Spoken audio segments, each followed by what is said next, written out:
ఇక రైతు రుణమాఫీకి సంబంధించి ఒకసారి మాట్లాడుకుందాం. అసలు ఈ రుణమాఫీ ఎట్లయితుందో కూడా అర్థం కాని పరిస్థితి. ఇవాళ అన్ని పేపర్లు ఏమో ఇవాళ ఈనాడు ఏం రాసిందయ్యా, ఒకసారి ఇక్కడ చూడండి. ఈనాడు ఏం రాసింది, రైతుల రుణమాఫీ ఖాతా రైతుల రుణ ఖాతాల్లోకి రేపే మాఫీ సొమ్ము వస్తుందంట, 1,00,000 వరకు జమ అవుతుందంట, పాస్ పుస్తకం ఆధారంగానే రుణమాఫీ, కుటుంబ నిర్ధారణకే రేషన్ కార్డు లేకున్నా వర్తింపు, సీఎం రేవంత్ వెల్లడి. మరి చెప్తా ఉన్నాడు ఇలా కార్డు లేకపోయినా వర్తిస్తుంది అని చెప్పేసి. చూడాలి రేపు మాఫీ 1,00,000 లోపు అంటే చాలామంది 1,00,000 లోపే ఉంటారు. మెజారిటీగా ఈయన 2 లక్షలు చెప్పిండు కానీ 2 లక్షల రుణాలు ఉన్నటువంటి రైతులు చాలా తక్కువనే ఉంటారు. 1,00,000 లోపు ఉన్నటువంటి రుణాలు ఉన్నటువంటి రైతులే చాలా ఎక్కువ ఉంటారు. సో కాబట్టి మరి చూడాలి రేపు ఎంతమందికి చేస్తారు అనేది. కానీ ఇక్కడ ఏదో కథ నడుస్తూ ఉంది. కుటుంబంలో ఒక్కరికే రుణమాఫీ అయ్యేటువంటి అవకాశాలు స్పష్టంగా కనపడతా ఉన్నాయి. ఆయన ఏం చెప్తా ఉన్నాడు, మేము పాస్బుక్ ఆధారంగానే చేస్తాము కానీ కుటుంబాన్ని లెక్కించడానికి రేషన్ కార్డు తీసుకుంటాము అన్నాడు. ఎన్ని కుటుంబాలకు రుణమాఫీ చేసిండయ్యా అంటే మరి చెప్పుకోవడానికి ఉండాలి కదా. సో ఇప్పుడు కుటుంబాన్ని అన్నప్పుడు ఒక రేషన్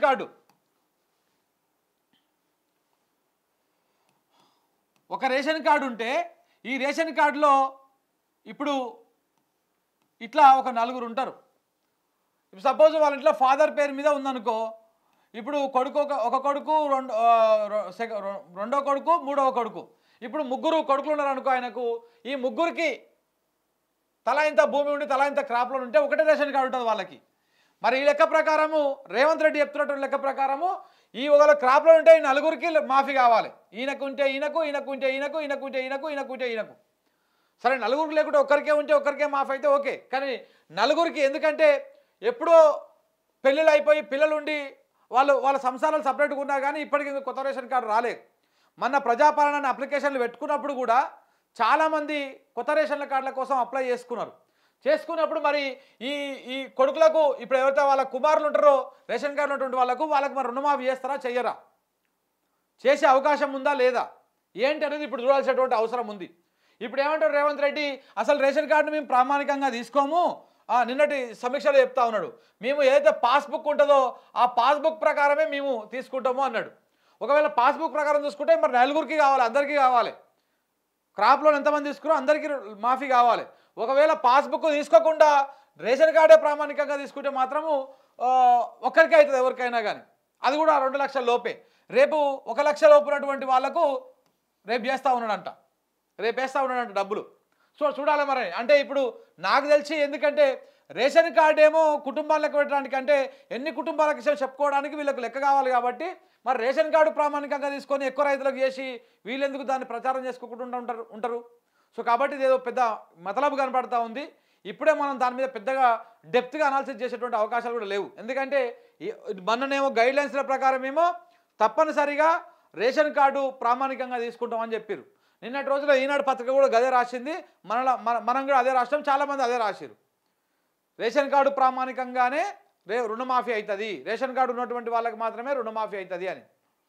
అది అయిపోయిన తర్వాత నిన్న దాని మీద బాగా వ్యతిరేకత వచ్చింది, రైతుల నుంచి తీవ్రమైనటువంటి వ్యతిరేకత వచ్చింది. మనము ఫోన్ ఇన్ కార్యక్రమం పెడితే చాలామంది రైతులు కూడా వ్యతిరేకించారు దాన్ని. సో ఇదిలా ఉంటే ఇక వాళ్ళు తెల్లారంగానే వాళ్ళు సర్దిద్దుకోవడం కోసము పాస్బుక్ ఉంటే చాలని చెప్పేసి నిన్న ముఖ్యమంత్రి గారు చెప్పారు. మరి ఈ పాస్బుక్ ఉంటే అందరికీ రైతులకు వర్తించాలి. మరి చూద్దాం. అందుకే రేపు 18 తారీఖు వేస్తా అంటున్నారు కదా, 18 తారీఖు సాయంత్రం వరకు చూద్దాము ఎంతమందికి పడుతుంది ఏంది కథ, మనకున్నటువంటి సోర్స్ ప్రకారం తెప్పించుకుందాం. కుటుంబంలో ఒక్కరికే రుణమాఫీ, పాస్బుక్ ఆధారంగా రుణమాఫీ అంటూనే మెలికబెట్టిన రేవంత్ సర్కార్. రేషన్ కార్డు ద్వారా కుటుంబం గుర్తింపు, ఈ దరఖాస్తు ఏంటన్న ఆందోళనలో రైతాంగం. రోజుకో నిబంధన తీసుకొస్తున్న ప్రభుత్వం. రుణమాఫీ అయ్యేది ఎవరికి? రుణమాఫీ విషయంలో కాంగ్రెస్ సర్కారు పూటకో మాట మాట్లాడుతూ ఉంది. ఎన్నికల ముందు ప్రతి రైతుకు 2 లక్షల రుణమాఫీ చేస్తామని హామీ ఇచ్చిన కాంగ్రెస్ పార్టీ అధికారంలోకి వచ్చినాక మెలికబెట్టింది. సోమవారం నాడు రుణమాఫీ మార్గదర్శకాలు విడుదల చేసిన ప్రభుత్వము పీఎం కిసాన్ డేటా ఆధారంగా రేషన్ కార్డు ఉన్న వాళ్ళకి రుణమాఫీ చేస్తామని అందులో స్పష్టంగా పేర్కొన్నది. దీనిపై మంగళవారం కలెక్టర్ల సమావేశంలో సీఎం రేవంత్ రెడ్డి క్లారిటీ ఇచ్చారు. రుణమాఫీకి రేషన్ కార్డు ప్రామాణికం కాదని, కుటుంబాన్ని గుర్తించడం కోసమే రేషన్ కార్డు అన్నారు. ఇప్పుడు ఇది రైతుల్లో ఆందోళనలకు దారితీస్తుంది. ఎవరికి రుణమాఫీ అవుతుందో ఎవరికి కాదో తెలియని పరిస్థితి నెలకొన్నది. నిజమే. మరి రైతు రుణమాఫీ అయినా రోజుకో కొత్త న్యూస్ తెలుస్తోంది. అది రైతుల్లో గుబులు పుట్టిస్తోన్నది. ఒక పక్క రేషన్ కార్డుపై అనుమానాలు ఉండగానే మరొక పక్క పాస్బుక్ ఆధారంగానే రుణమాఫీ చేస్తామని మంగళవారం సీఎం రేవంత్ రెడ్డి ప్రకటించారు. దీంతో కుటుంబంలో ఒకరికి మాత్రమే, అంతకుముందు ఏం చెప్పారు, ప్రతి రైతుకు మాఫీ 2 లక్షలు మాఫీ అన్నాడు, ఇప్పుడు కుటుంబానికి 2 లక్షలు అంటున్నాడు. మాఫీ చేస్తారన్న అపోహలు అందరిలో నెలకొన్నాయి. సీఎం వ్యాఖ్యలతో తెలంగాణ రైతాంగం మరోసారి గందరగోళంలో పడిపోయింది. చాలా కుటుంబాల్లో తల్లిదండ్రులతో పాటు వారి కొడుకులు వ్యవసాయం చేస్తూ ఉన్నారు. పెళ్ళై సపరేట్గా రేషన్ కార్డులు తీసుకొని వాళ్ళు చాలామంది ఉన్నారు. వారికి పాస్బుక్లు ఉన్నప్పటికీ రేషన్ కార్డులు మాత్రం లేవు. అలాంటి కుటుంబాలలో ఒకరికి మాత్రమే రుణమాఫీ చేయడం వల్ల మిగతా వాళ్ళు నష్టపోయేటువంటి అవకాశం ఉంటుంది. అంతేకాకుండా రుణమాఫీ డబ్బుల కోసము కుటుంబంలో గొడవలు జరిగేటువంటి ప్రమాదం కూడా ఉన్నది. మరొక వైపు పిఎం కిసాన్ యోజన పథకం కూడా రాష్ట్రంలో సగానికి పైగా రైతులకు అందడం లేదు. దీంతో ఇలాంటి షరతు పెట్టడం అన్యాయమని రైతులు వాపోతా ఉన్నారు. పాస్బుక్ సపరేట్గా ఉందా లేదా చూడడం సబబు కాదని, ఉందా లేదా చూడడం సబబుగా, కానీ రేషన్ కార్డు ఉందా లేదా చూడడం ఏంటని ప్రశ్నిస్తూ ఉన్నారు. అంటే పాస్బుక్ ఉంటే చేయొచ్చు, పాస్బుక్ ఉందా లేదా అని చూడొచ్చు, కానీ రేషన్ కార్డు ఉందా లేదా అని చూడడం అనేది కరెక్ట్ కాదనేది రైతులు చెప్తున్నటువంటి మాట. ఇక రుణమాఫీకి రేషన్ కార్డు ప్రామాణికం అంటే రైతులను మోసం చేయడమని అంటున్నారు. గతంలో ఎలా చేశారో ఇప్పుడు కూడా అలాగే చేస్తున్నాం, ఎలాంటి ఆందోళన చెందాల్సిన అవసరం లేదని ప్రభుత్వం చెప్తున్నది. కానీ గతంలో ప్రభుత్వం ఎలాంటి కండిషన్స్ పెట్టకుండా ₹1,00,000 వరకు రుణమాఫీ 4 దఫాలుగా చేసింది. దీంతో ఈసారి కూడా అలాగే చేయాలని రైతులు కోరుతున్నారు.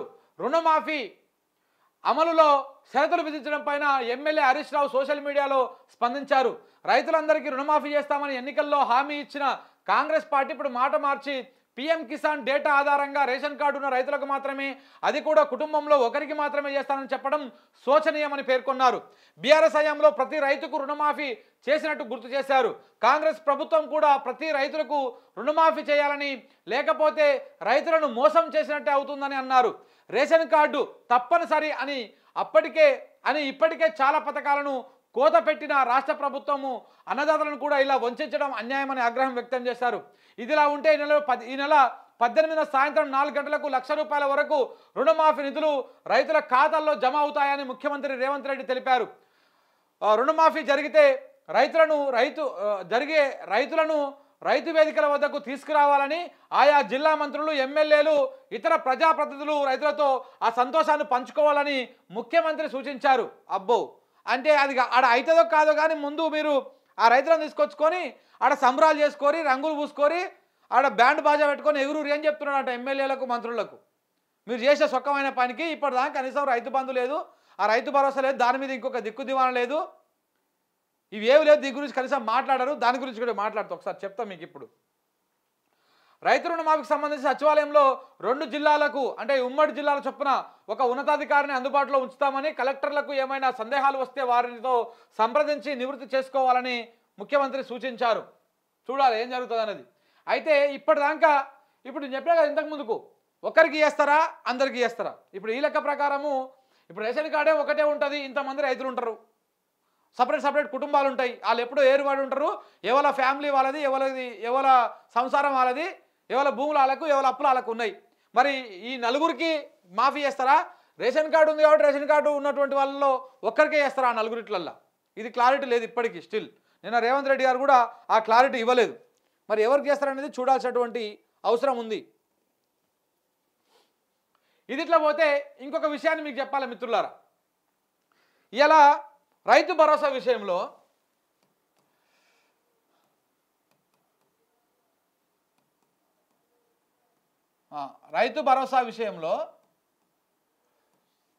ఏం చేస్తూ ఉన్నాడంటే, ఇప్పుడు పోయి మీకు ఎన్ని ఎకరాలకు ఇవ్వాలి, 5 ఎకరాలకు ఇవ్వాలన్నా, 10 ఎకరాలకు ఇవ్వాలన్నా, ఎన్ని ఎకరాలకు ఇవ్వాలని చెప్పేసి ఊర్లల్లో, జిల్లాలల్లో సదస్సులు పెడతా ఉన్నాడు మన బట్టి విక్రమార్క. ఈ ప్రభుత్వం పెడతా ఉన్నది. ఎంత ఇవ్వాలి మీకు, ఎన్ని ఎకరాలకు ఇవ్వాలి, ఎట్లా ఇవ్వాలని చెప్పేసి అడుగుతూ ఉన్నారు అన్నమాట. అంటే రైతు భరోసా ఇచ్చేటువంటి కార్యక్రమం. గతంలో కేసీఆర్ ఏం అడగలే, ఏం చేయలే. ఎకరానికి 5,000 ఇవ్వాలనుకున్నాడు. ఫస్ట్ 4,000 ఇచ్చిండు, తర్వాత 5,000 ఇవ్వాలనుకుంటే 5,000 ఇచ్చేసిండు, అయిపోయింది. ఫస్ట్ 4,000 ఎకరానికి ఇచ్చి 8,000 సంవత్సరానికి ఇచ్చి, తర్వాత మీకు యూరియా ఫ్రీగా కొనుక్కోండి అన్నట్టుగా ఇంకొక 1,000 పెంచి 5,000 ఇచ్చుకుంటూ వచ్చిండు. ఏది స్టార్ట్ చేసిన కాడ నుంచి దాదాపు వాళ్ళు ఎంత ఆ రైతులకు ఒక 70,000 కోట్ల ఏమో ఈ రైతు బంధు పేరు మీద రైతులకు ఇచ్చారు, పెట్టుబడి సాయం కింద ఇచ్చారు ప్రభుత్వం నుంచి. అంటే మళ్ళీ తిరిగి చెల్లించాల్సినటువంటి అవసరం లేకుండా ఇచ్చిరన్నమాట. సో ఇట్లా ఏది తీసుకోకుండా రైతులకు ఆ విధంగా ఇచ్చారు. ఇప్పుడు ఈయన రైతు భరోసాని ఇప్పుడు కేసీఆర్ ఇచ్చినటువంటి ఏదైతే 10,000 ఎకరం ఉన్నదో దీన్ని నేను 15,000 చేస్తా అని చెప్పేసి కాంగ్రెస్ వాళ్ళు చెప్పారు. 15,000 చేస్తా అని చెప్పారు. సో 15,000 చేస్తారని చెప్పేసరికి మరి 15,000 ఎట్లా ఇవ్వాలో వీళ్ళకి అర్థమవుతలేదు. అర్థం కాక రైతులతో మీటింగ్లు పెట్టారు. ఇప్పటిదాకా డ్రామా చేసారు. ఆ 7 నెలలకెళ్ళి డ్రామా అయిపోయింది. ఇప్పుడు మీటింగ్లు పెట్టి సదస్సులు పెట్టి అడుగుతూ ఉన్నారు అనమాట. మీకు 15,000 ఇవ్వాలన్నా 10,000 ఇవ్వాలన్నా ఎన్ని ఎకరాలకు ఇవ్వాలి, ఎట్లెట్లు ఇవ్వాలని చెప్పేసి అడుగుతూ ఉన్నారు. ఇది నాకు అర్థం కాదు. రైతులకు ఈ పెట్టుబడి సాయం ఇస్తందుకేమో సదస్సులు పెట్టి అడుగుతూ ఉన్నావు. ఇది రైతు బంధును 10,000 నుంచి 15,000 పెంచుతందుకు. మరి ఇదే ప్రభుత్వము ప్రభుత్వ ఉద్యోగుల జీతాల గురించి 1వ తారీఖులకు జీతాలు వేయాలన్నా వద్దా అనేటువంటి దాని గురించి ఎవరిని అడిగినావు? ఏ ప్రజలను అడిగినావు? అడగలే కదా. ప్రభుత్వ ఉద్యోగులకు జీతాలు పెంచడం గురించి వాళ్ళకి ఇవాళ 10%, 5% పెంచుతున్నారు కదా. ఆ జీతాలు పెంచడం గురించి ఏ రైతులను అడిగినావు? ఏ ప్రజలను అడిగినావు? అంటే రైతులకు వచ్చేసరికి ఏమో రైతుల అభిప్రాయాలు తీసుకోవాలి, ఈ రకాలుగా చేయాలి. కానీ ప్రభుత్వ ఉద్యోగులకు కానీ ఇప్పుడు ఆందానికి ఎందుకు? ఇప్పుడు ఈయన ఎవరై ఆయన 10 ఎకరాల పైన ఉంటే అవసరం లేదని చెప్పేసి ప్రభుత్వం ఒక డిక్లరేషన్కి వచ్చింది, ఒక క్లారిటీకి వచ్చింది. మరి కొన్ని వందల వేల కోట్ల రూపాయల ఆస్తులు నాకు ఉన్నాయి అని చెప్పేసి స్వయంగా పొంగులేటి శ్రీనివాసరెడ్డి అంటే ఆయన తన అఫిడవిట్లోనే చూపించుకున్నాడు. మరి ఆ పొంగులేటి శ్రీనివాసరెడ్డికి మరి ఎందుకు ఈ ప్రభుత్వం సొమ్ముతోటి ప్రజలు కట్టినటువంటి పనులతోటి ఈ క్వార్టర్స్ ఇవ్వాలి, కాన్వాయ్ ఇవ్వాలి, దేనికి అంత ఈ ప్రభుత్వం ఆ ఖర్చులను ఎందుకు భరించాలి, ఆయనకు జీతం ఎందుకు ఇవ్వాలి? వీటి గురించి ప్రజల నుంచి ఎవరి నుంచి అభిప్రాయాలు తీసుకోరా? మా తాతల నుంచి మంచి మోతవారులే మేమంతా సంపాదించుకున్నామని ముఖ్యమంత్రి గారు చెప్తున్నారు కదా. మరి ముఖ్యమంత్రి గారికి ఈ ప్రభుత్వ వాహనాలు ఎందుకు, ప్రభుత్వ సెక్యూరిటీ ఎందుకు, ప్రభుత్వ జీతం ఎందుకు, ఇవన్నీ ఎందుకు? మరి దీని గురించి కూడా ప్రజలను అడగాలి కదా. రైతులకు ఇచ్చే విషయానికి వచ్చేసరికి ఏమో ప్రజలను అడుగుతూ ఉన్నారు, ఎన్ని ఎకరాలకు ఇవ్వాలి, ఎంత ఇవ్వాలి, ఏంది అనేది. అది కూడా కేసీఆర్ 10,000 ఇస్తే 15,000 చేయడానికి వీళ్ళు ఎకరానికి సంవత్సరానికి. అదే ప్రభుత్వ ఉద్యోగులకు జీతాలు పెంచడానికైనా అడగరు, మీ పొలిటికల్ లీడర్లకు ఇచ్చుకునే వాటికైనా అడగరు, దేనికి అడగరు. ఈ రైతులకు విషయంలో మాత్రం అడుగుతారనమాట. ఇప్పటికి పుణ్యకాలం గడిచిపోయింది. ఆ రైతు బంధు వస్తుందో రాదో ఇంకా అర్థమవుతలేదు. ఇప్పటికి ఇవాళ ఎంత జూలై 17 తారీఖు ఇవ్వాలి. ఈ అటు ఇటు 13 రోజులు చూసుకుంటే ఈ నెల కూడా అయిపోతుంది, ఆగస్టు వస్తుంది. రైతు రుణమాఫీ మీద పెట్టి రైతు దీన్నే మొత్తానికి ఎగ్గొచ్చిండు. ఇప్పుడు కావాలి ఆయన లెక్క ప్రకారం చూసుకుంటే 7,700 కోట్లు పాత లెక్క ప్రకారమే కావాలి. ఏది ఈ రైతు బంధు వేయాలంటే. ఇప్పుడు రైతు భరోసా వేయాలంటే ఆ లెక్క ప్రకారం వేయాలంటే దాదాపు ఇది 10 నుంచి 12,000 కోట్లు కావాలి. 10 నుంచి 12,000 కోట్లు కావాలి. ఇవి చర్చనే పక్కకు పోయింది మొత్తానికి. ఈ చర్చనే పక్కకు పోయింది. ఈ ప్రతిసేపు ఉన్న రైతు రుణమాఫీకి సంబంధించే వస్తుంది. రుణమాఫీకి సంబంధించే చర్చ మొత్తం మీడియా కూడా గదే మాట్లాడుతూ ఉంది. ఇది ఈ రకంగా రైతులని బురుడు కొట్టించేటువంటి ప్రయత్నం అన్నమాట.